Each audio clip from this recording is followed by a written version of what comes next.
Hey everyone. Thanks for tuning in. If you enjoy the content, don't forget to leave a comment and hit subscribe. Now, let's dive into the story.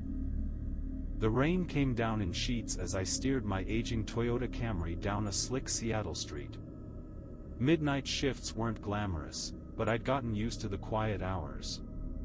My life had become one long drive after another, hauling strangers around town to pay the bills that had piled up after the divorce. I told myself it was temporary, but deep down, I knew it wasn't. I'd already driven 2 passengers that night, a tired office worker and a college kid too drunk to remember his address. I was about to call it quits when my phone lit up with a new request. New ride request, Rachel. Pickup location, 23 Echo Pines Road. I frowned. Echo Pines Road was barely a blip on the map, a long stretch of road leading into the woods. I hesitated, but the surge price was double. Rent wasn't going to pay itself. I tapped accept. I followed the GPS as it led me farther from the city lights, past darkened houses and empty lots until the pavement gave way to gravel.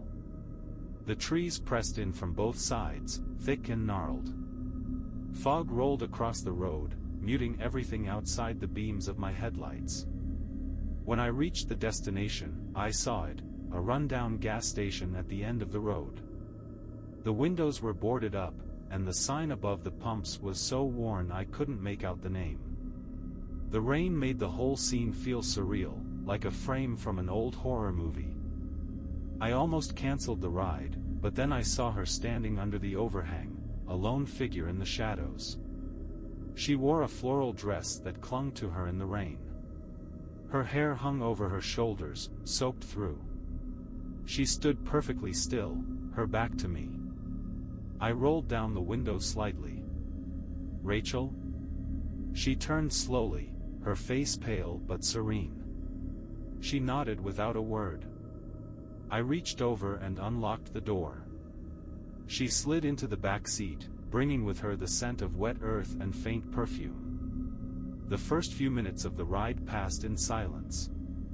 She sat with her hands folded in her lap, staring out the window. The silence felt heavy, like it was pressing on my chest. I tried to break the tension. Long night? She didn't answer right away. When she finally spoke, her voice was soft but cold. Thank you for picking me up. Of course. Her eyes flicked toward me in the rearview mirror, calm but unsettling. Do you believe in second chances? She asked. The question came out of nowhere. I forced a nervous laugh. I guess. Don't we all want one? She didn't laugh. She didn't even smile. Some people don't deserve one. The hair on my neck prickled. I focused on the road, trying to shake the creeping unease that settled in my gut. The rain eased as we drove deeper into the woods, but the fog thickened. The GPS flickered, recalculating every few seconds. Rachel shifted slightly, her voice barely above a whisper. Sometimes, people see things they shouldn't. Excuse me? I glanced back at her, my fingers tightening on the steering wheel. Her eyes were fixed straight ahead. And sometimes, they never make it back. My headlights flickered. A chill crept through the car that had nothing to do with the weather. My phone buzzed, the app freezing and skipping between screens. I reached for it, annoyed. The road stretched endlessly ahead, swallowed by fog. The trees bent under the weight of the rain, their branches scraping against each other like whispers in the dark. I was just about to say something when Rachel leaned forward slightly. Turn here, she said. I blinked at her. There's no turn here. Her face stayed blank. There is. Trust me. I slowed the car and looked around. There was no road, just more trees and fog. The GPS chimed, the voice glitching. Recalculating. Stay on course. I felt a tight knot form in my stomach. Something was wrong. Where exactly are we headed? I asked, trying to keep my voice steady. Rachel didn't answer. She sat back again, folding her hands in her lap. A sudden sense of dread washed over me. I wanted to turn the car around, but I didn't. My fingers tightened on the wheel, and I forced myself to keep driving. The fog thickened until I could barely see the road ahead.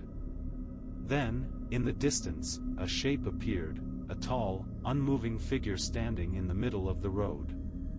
I hit the brakes. My heart slammed in my chest as the figure came into focus. It wasn't moving. And it didn't have a face. The figure didn't move.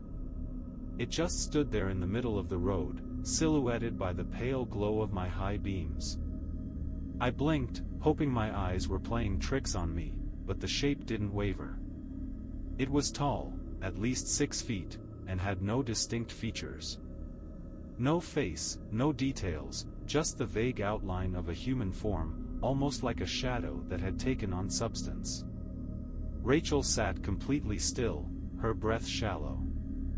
"Stay in the car," I muttered, trying to keep the tremor out of my voice. I reached for my phone out of habit, but the screen was still frozen. No signal, no app. Just a blank map and that mocking blue dot. "What are you doing?" Rachel's voice was a thin thread of panic. "Maybe they're hurt," I said, though I didn't believe it for a second. "No," her hand shot out and gripped my arm with surprising strength. Her nails dug into my sleeve. "Do not get out." Her eyes locked onto mine, wide and unblinking. There was something primal in her expression, something raw and terrified. My heart thudded in my chest. Part of me wanted to throw the car into reverse and floor it, but another part, the rational part, was still trying to make sense of things. Maybe it was some drunk hiker who got lost in the woods. Maybe it was something else. I didn't want to finish that thought. But the longer I stared at the figure, the more wrong it felt. I put the car in reverse, inching backward slowly. The headlights cast long beams of light over the fog, but the figure stayed rooted in place, blocking the road like a statue. Rachel whispered something under her breath. I couldn't make it out at first. "What?" I asked, glancing at her. She was pale, her lips trembling. "They don't like when you look at them." The words sent an icy shiver down my spine. Before I could respond, the headlights flickered again. The figure didn't move, but the shadows around it seemed to shift unnaturally, like the surrounding darkness was folding inward. Then, in the blink of an eye, the figure was gone. My brain couldn't process what I'd just seen. 1 second it was there, solid, real, and the next, it had vanished into thin air. I stared at the empty road, my foot frozen over the brake pedal. "Drive," Rachel hissed. "Now." I didn't need to be told twice. I slammed the car into drive and pressed the gas, tires skidding slightly on the wet gravel. The car surged forward, and I gripped the wheel with white knuckles, eyes darting between the road and the trees. The rain had stopped completely, leaving only a thick, oppressive fog that swallowed the world whole. Rachel sat in silence beside me, staring out the window like she was expecting something, or someone, to appear. "What the hell was that?" I finally asked, my voice shaking. "Did you see?" "I told you not to look," she interrupted. "That's not an answer," I snapped, my fear bubbling into anger. "You knew something like this was going to happen. What's going on?" Rachel pressed her lips together, as if debating whether to tell me. After a long pause, she exhaled shakily. "You shouldn't have come out here." "You're the one who called the Uber," I shot back. Her eyes met mine, and for the first time, I saw something deeper beneath her fear, a kind of quiet resignation, like she'd been carrying the weight of some horrible truth for a long time. "I didn't think anyone would actually show up," she said softly. That hit me like a punch to the gut. I took my eyes off the road for half a second, staring at her in disbelief. "What?" She looked away, her fingers twisting the fabric of her dress. "I thought the app would glitch, or you'd cancel, but you didn't." I gritted my teeth, my pulse thundering in my ears. "So, what? You were trying to trap me out here?" Rachel shook her head vehemently. "No. It's not like that. I needed help." My foot eased off the gas slightly. "Help with what?" She hesitated again, and for a moment, the only sound was the hum of the tires on the wet road. "Getting out," she whispered. I felt my stomach knot. "Out of where?" Before she could answer, the GPS chimed unexpectedly, startling both of us. I glanced at the screen, and my heart sank. The blue line had disappeared, replaced by a spinning wheel of death. The voice from the GPS droned. "Recalculating route. Recalculating." The screen flashed again, and the destination name was replaced with 3 chilling words: "Stay on course." The message sent a bolt of fear through me. I slammed the brakes, bringing the car to a skidding stop. The woods were silent around us, too silent. Even the usual sounds of the night, crickets, distant wind, were gone. "What the hell is this?" I demanded, pointing at the GPS. Rachel didn't answer. She was staring at something ahead of us, something I couldn't see yet. Slowly, I followed her gaze.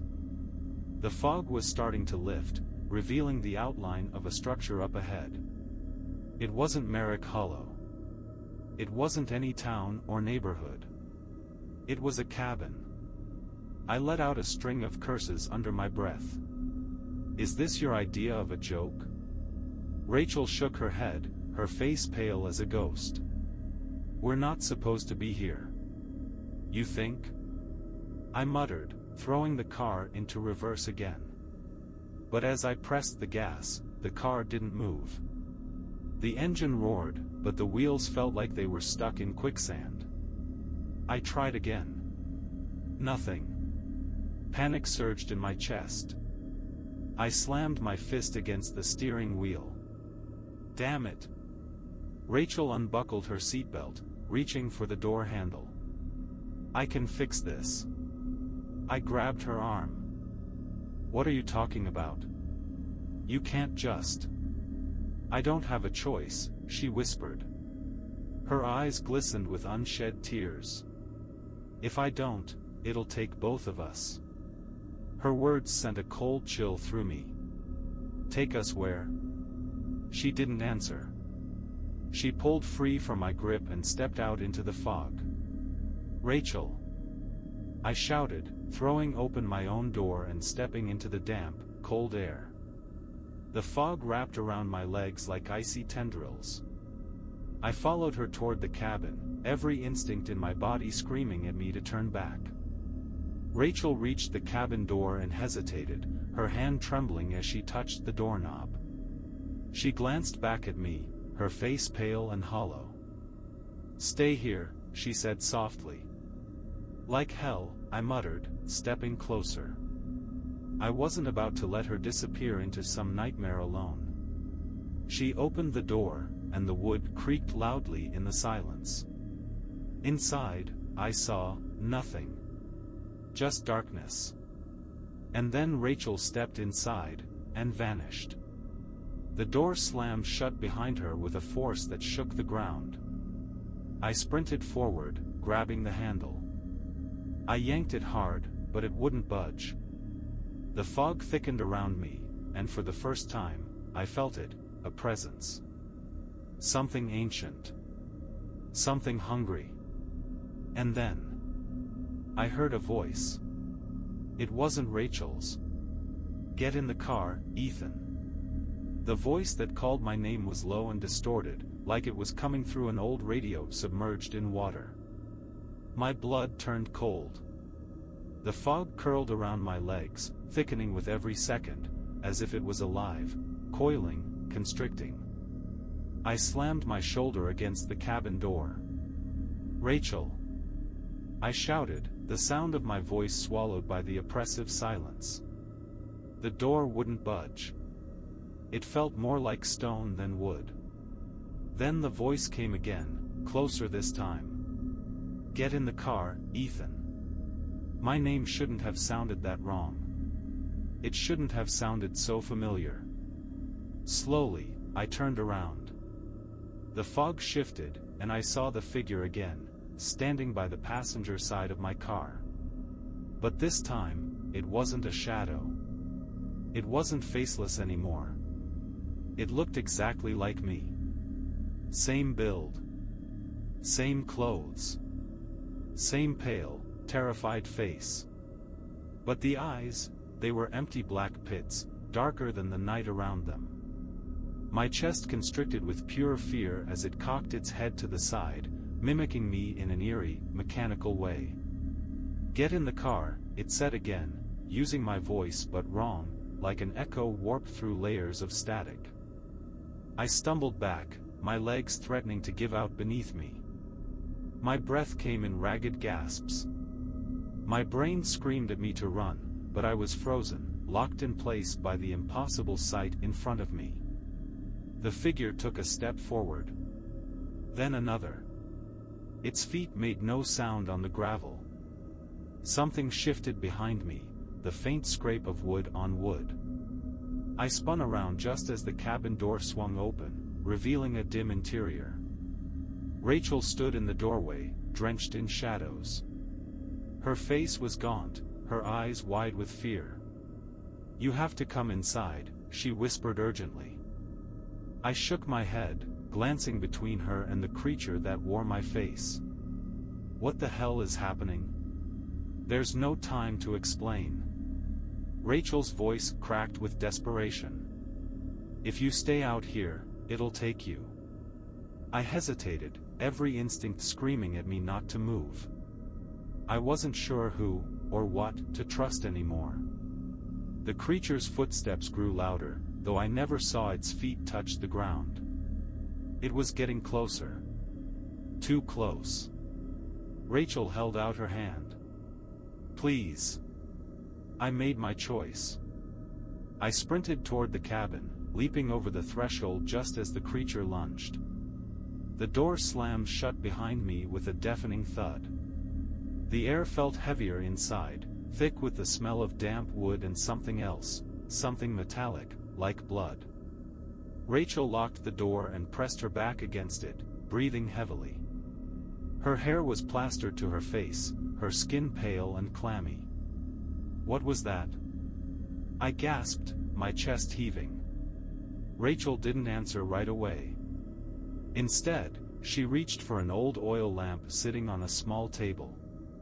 The flickering light revealed the inside of the cabin, a single room with cracked wooden walls, a rotting couch, and a sagging floor covered in muddy footprints. But what caught my attention was the far wall. It was covered in photographs. Hundreds of them. I stepped closer, my heart pounding in my ears. Each photo showed a different person, men, women, young, old, all wearing the same horrified expression. Some of them were dressed like Uber or delivery drivers, still wearing their work uniforms. I spotted one guy in a UPS jacket, another in a DoorDash hoodie. Their faces were frozen in terror, their eyes wide and vacant. What is this?" I whispered. Rachel stood behind me, her voice barely audible. "They were all like you. People who took the wrong ride." The words hit me like a punch to the gut. I stared at her, the photographs blurring in my vision. "What do you mean, wrong ride? You're the one who called me." Rachel's eyes shimmered with unshed tears. "I didn't have a choice. It found me, months ago. It doesn't let you leave unless you bring someone else. My stomach twisted in revulsion. So you're telling me, you lured me out here? To what? Feed me to that thing? Rachel's face crumpled with guilt. I'm sorry, she whispered. I didn't want to do it. But I've been trapped out here for so long. I thought maybe you'd see the signs and cancel the ride. I thought you'd turn back. I took a step away from her, my pulse hammering in my skull. You used me. Tears streamed down her face. If I didn't, it would have taken me instead. I felt like I was going to be sick. I pressed a hand against the wall to steady myself. My mind was racing, trying to make sense of everything. What is that thing? I asked hoarsely. Why is it doing this? Rachel wiped her face with the back of her hand. It's not just one thing. It's many. Old. Ancient. I don't know what they are, but they prey on people who travel alone.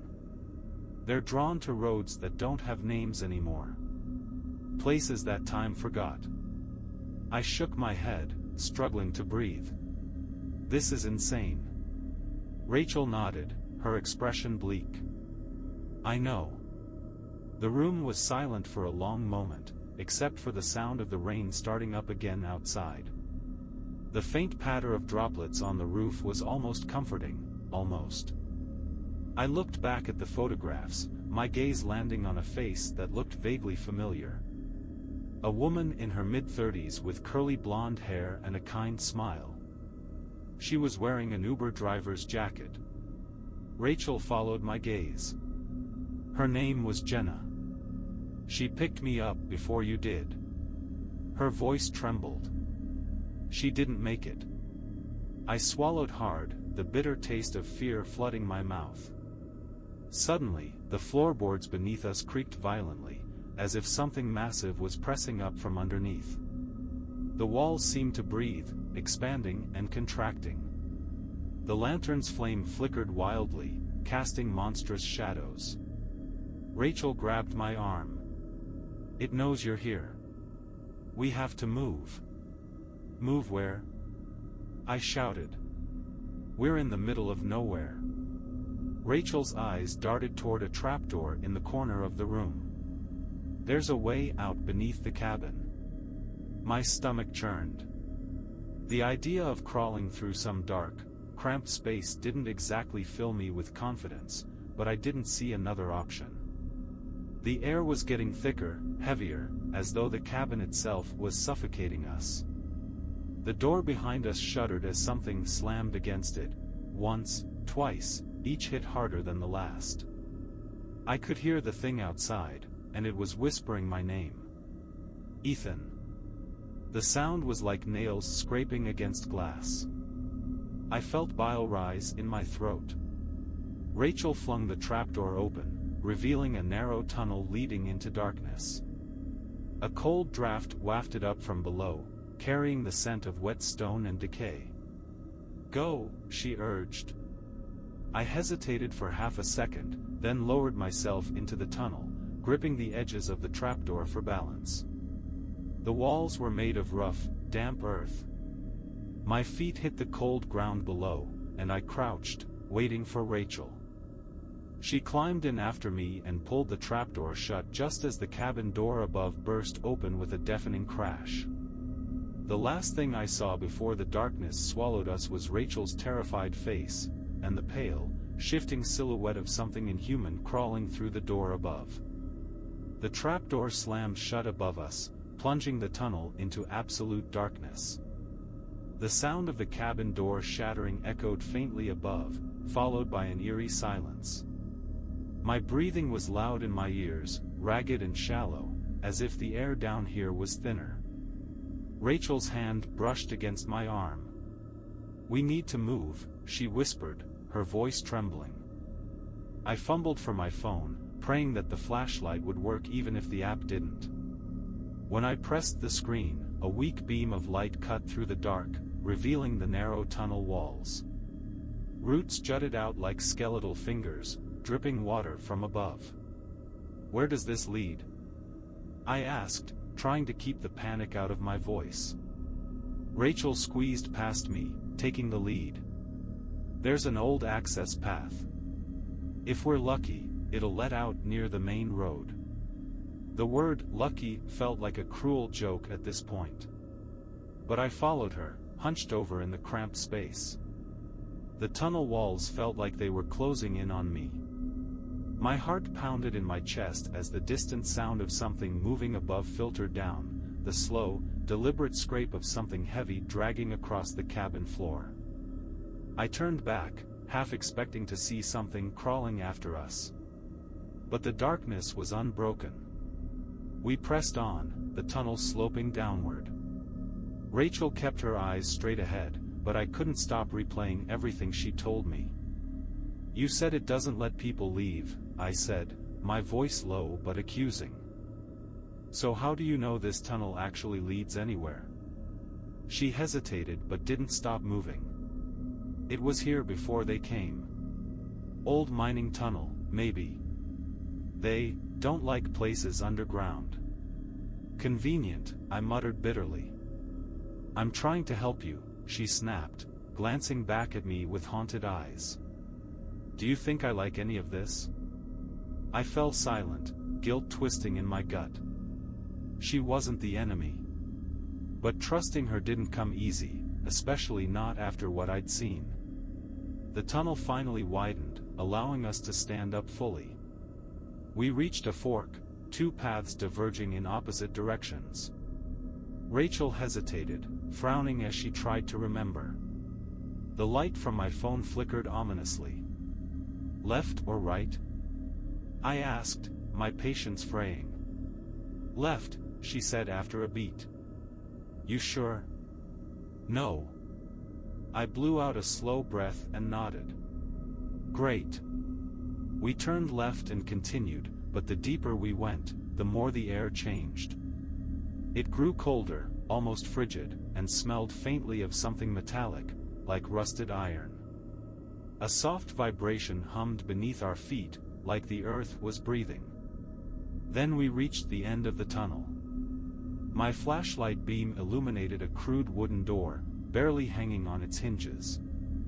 I reached out, my hand shaking slightly, and pushed it open. The door creaked as it swung outward, revealing a small underground chamber. I stepped inside, shining the light around the room. The walls were covered in strange symbols, carved into the stone. Circles and spirals, interwoven with shapes that looked like eyes. My stomach twisted as I recognized the same symbols from the cabin walls. In the center of the room was an old, wooden table, and on it sat a stack of photographs. More photos. Hundreds of them. I stepped closer, my blood running cold. The photos were different this time. They didn't show scared people. They showed me. Every photo was of me driving my car. One showed me picking up passengers downtown. Another showed me drinking coffee outside my apartment. The last one showed me sitting in this very tunnel, my flashlight casting an eerie glow over my face. My mouth went dry. What the hell? Rachel's face drained of color when she saw the photos. No. This wasn't here before. I turned to her, my voice tight with anger and fear. What do you mean, before? How long have you been in this place? Rachel backed away, shaking her head. I don't know anymore. Time doesn't work right here. Before I could press her further, the ground beneath us rumbled.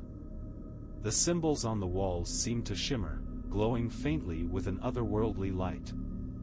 A deep, guttural noise reverberated through the chamber, like the sound of something massive waking up. Run, Rachel whispered, her eyes wide with terror. We bolted back the way we came, our footsteps echoing off the stone walls. The tunnel shook violently, loose dirt raining down on us. The air grew thicker, making it harder to breathe. I heard a low, guttural growl behind us, followed by the unmistakable sound of something slithering. The light from my phone dimmed further, the battery nearly dead.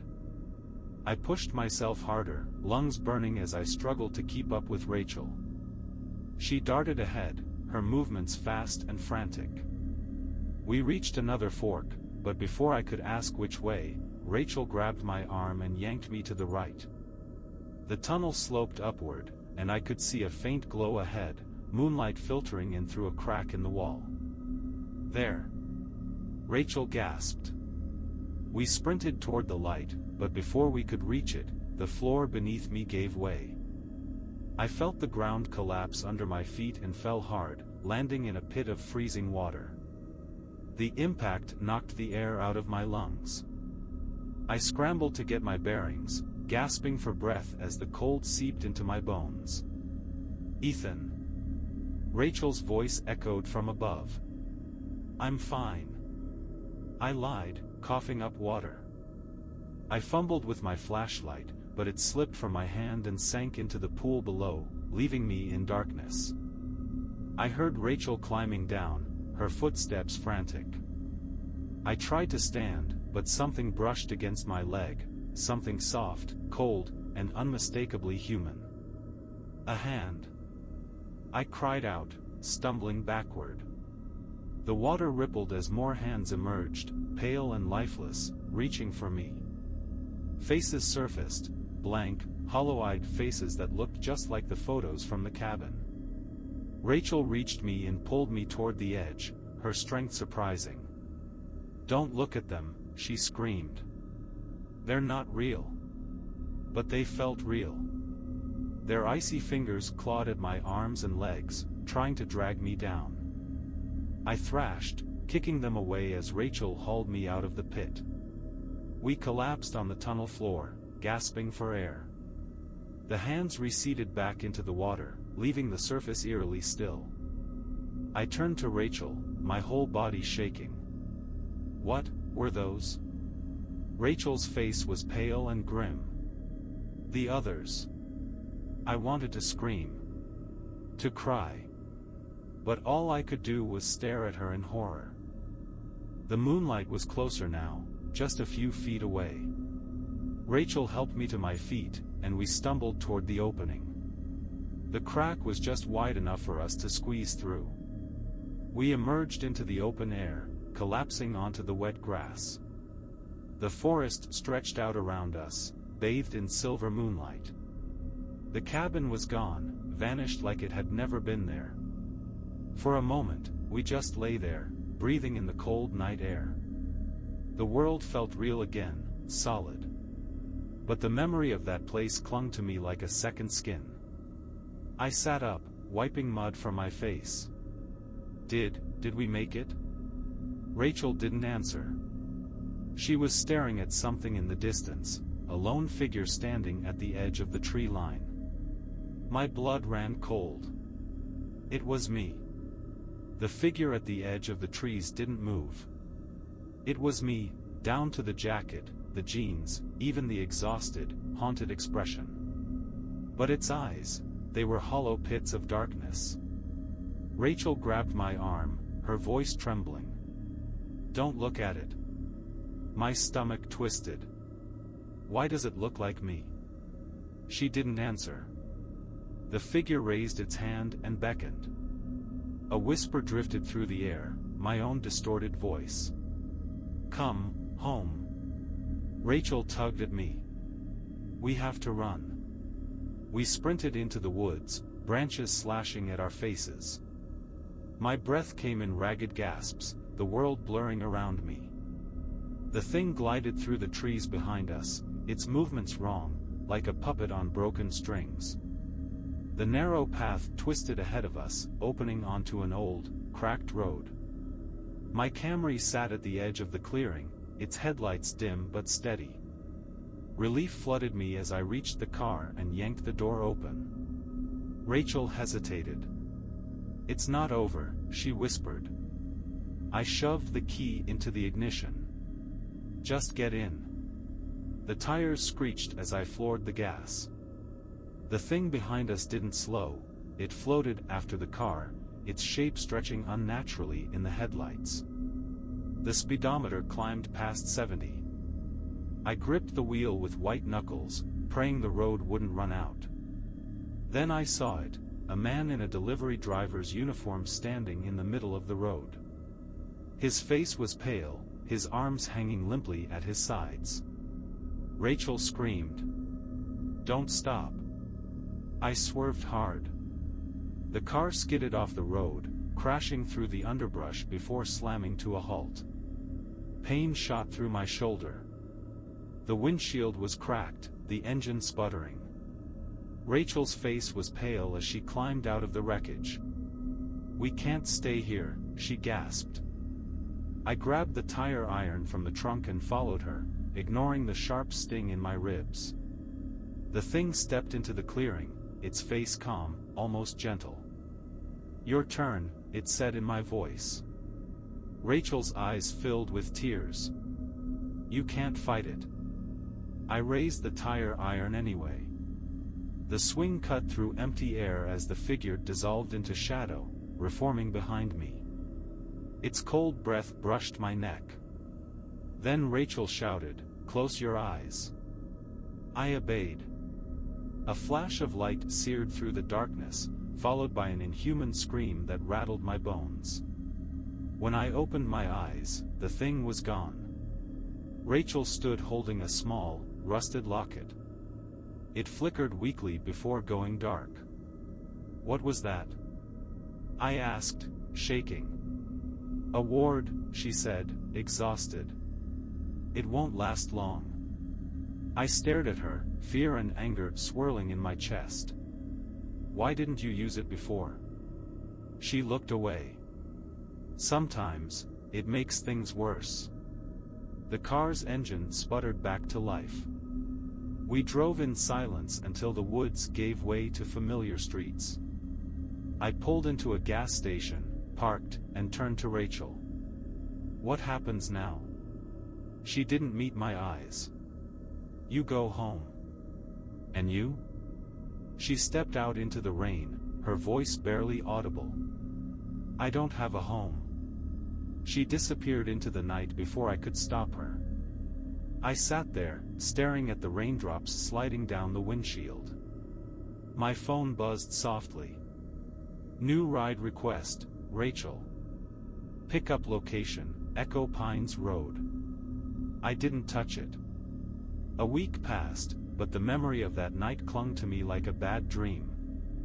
I stopped driving for Uber. I stopped checking my phone. But none of it mattered.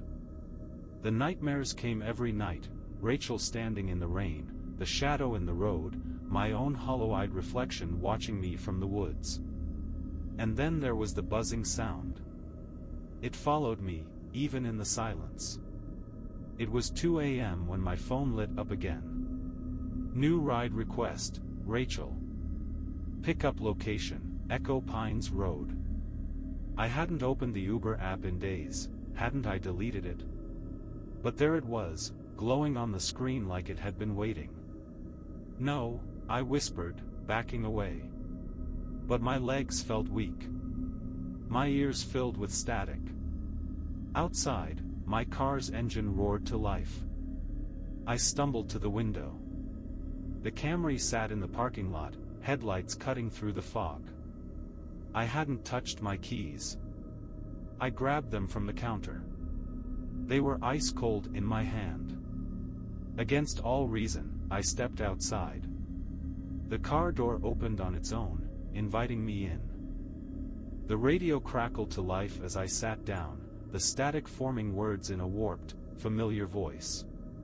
"Final ride." The car moved on its own, steering toward the woods. My hands clenched the wheel, useless.